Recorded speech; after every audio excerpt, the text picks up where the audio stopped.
Rapaziada, o Galvão Bueno soltou o verbo depois da convocação da seleção brasileira. Segundo ele, com esse time, fica complicado imaginar o Brasil chegando forte na próxima Copa do Mundo. Ele foi direto e criticou bastante o técnico Dorival Júnior. Veja só.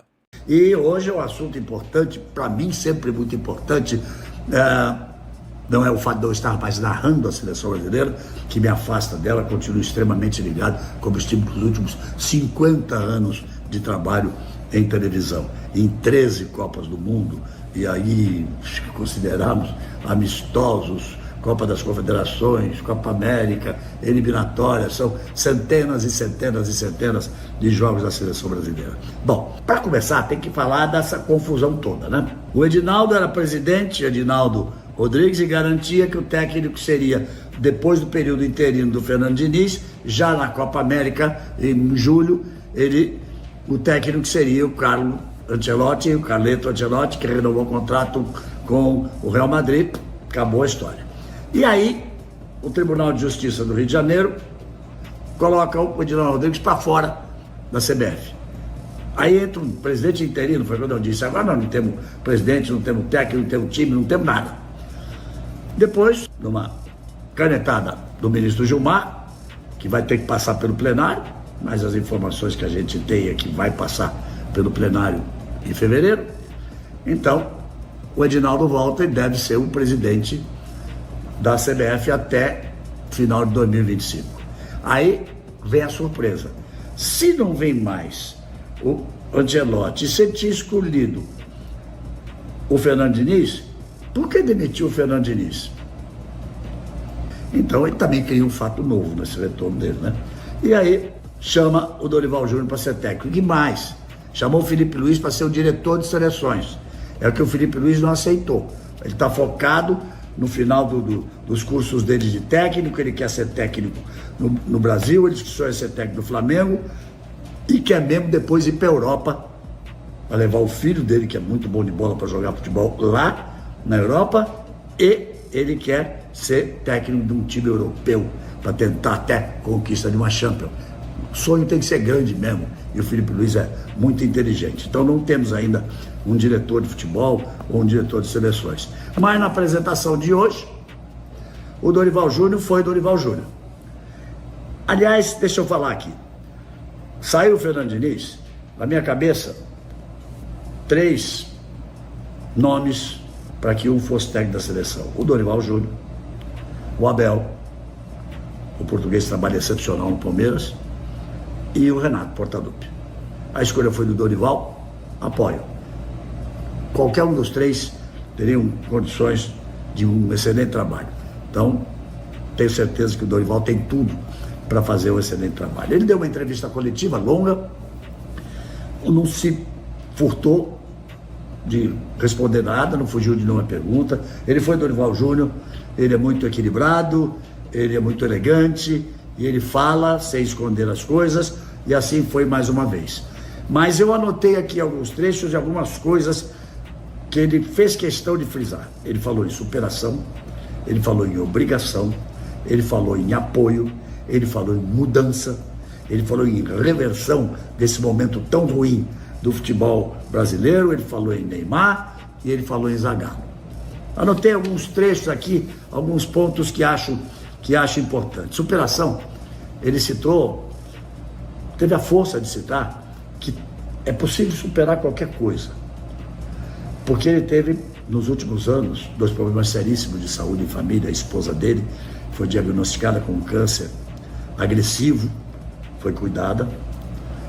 Ele também foi diagnosticado com câncer, também foi cuidado. Então ele fala, a superação é sempre possível, com muita vontade, com muita ciência, no caso deles, ou com muita técnica, com muito trabalho, no caso do futebol. Ele falou em obrigação.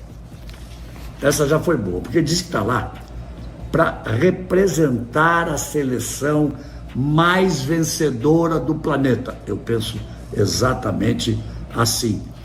E uma seleção que inspirou várias seleções e muitos técnicos importantes no mundo inteiro através dos tempos. Volto a citar o Guardiola, que diz que a inspiração dele vem mais das histórias que o pai e que o avô contavam da seleção de 70, dirigida por Mário Jorge Lobo Zagallo. Então ele diz que a seleção tem obrigação de voltar a ser muito forte. Isso é muito bacana. A crítica pegou pesado, especialmente quando Galvão mencionou a insistência de Dorival em convocar jogadores que, para ele, não estão rendendo o suficiente. Ele também fez questão de destacar que há jovens talentos que poderiam estar sendo mais aproveitados, mas que não estão sendo convocados. A incompetência do Tite e do Dunga é a mesma. Os três terminaram nas quartas de finais. Holanda, Bélgica e Croácia. Então, e que por sinal, que teve mais chance de ganhar a Copa do Mundo pra mim seria o Dunga se tivesse passado da Holanda. O Filipão foi a semifinal. Né? Então, exatamente isso. Então, a gente tá a pé de futebol. A gente tá a pé de muita coisa, entendeu? E aqueles que puxam o saco da seleção e que puxar saco tudo bem, mas não tem o entendimento que a gente tem uma seleção. Outro dia nós mostramos aqui ganhou em 58, 62, 70, 94 e 2002. Se você colocar a seleção de 2002 e colocar essa, é vergonhoso. Bom, nós estamos com 10 pontos. A Bolívia está com 9. Sabe quem trouxe tudo isso? Você, Tite. Você é o maior culpado. Rapaziada, essa convocação do Dorival Júnior tá rendendo muito papo. Tem gente que tá concordando, outros discordam. Mas a verdade é que não mudou quase nada. É aquela coisa, os mesmos jogadores de sempre. A seleção brasileira vai ter muita dificuldade por conta disso. Fica complicado, porque o futebol brasileiro hoje em dia carece de jogadores que realmente se destaquem como aqueles craques que a gente já viu no passado. Um Neymar, um Ronaldo Fenômeno, um Ronaldinho Gaúcho, Rivaldo. Esse tipo de jogador faz falta, e isso coloca o Dorival em uma situação complicada. Claro, ele tem seus erros, mas o que ele pode fazer com as opções que tem? Manter esse elenco é o caminho, porque também não tem muito pra onde correr. O futebol brasileiro tá carente, e isso pesa muito. Agora, falando da lista de convocados, os 3 goleiros são Bento, Ederson do Manchester City e Alisson. Sobre Alisson, o Dorival insiste em mantê-lo como titular, e muitos não entendem por quê, mas aí está. Os laterais são Danilo, Wanderson e Guilherme Arana. A insistência no Danilo, especialmente como capitão, é algo que tem gerado bastante debate. Zagueiros, Bremer, Éder Militão, Gabriel Magalhães e Marquinhos. Aqui tudo bem, são nomes que já conhecemos e têm feito um bom trabalho. Nos meio-campistas temos André, Bruno Guimarães, Gerson, Lucas Paquetá e Rodrigo. O Gerson tem sido criticado por segurar demais a bola e ontem no Flamengo a atuação dele foi bem questionável. Lucas Paquetá também é alvo de críticas constantes, com muitos não entendendo por que Dorival insiste nele, da mesma forma que o Tite fazia. E nos atacantes, Endrick, Igor Jesus, Gabriel Martinelli, Luiz Henrique, Rafinha, Savinho e Vinícius Júnior. O caso do Vini é interessante porque ele tá voando no Real Madrid, mas na seleção ainda não conseguiu mostrar o mesmo futebol. Enfim, galera, essa é a convocação. Quero saber o que vocês acham, deixa nos comentários a sua opinião e não esquece de deixar o like e se inscrever no canal para ficar por dentro de tudo no mundo do futebol. Valeu e até a próxima!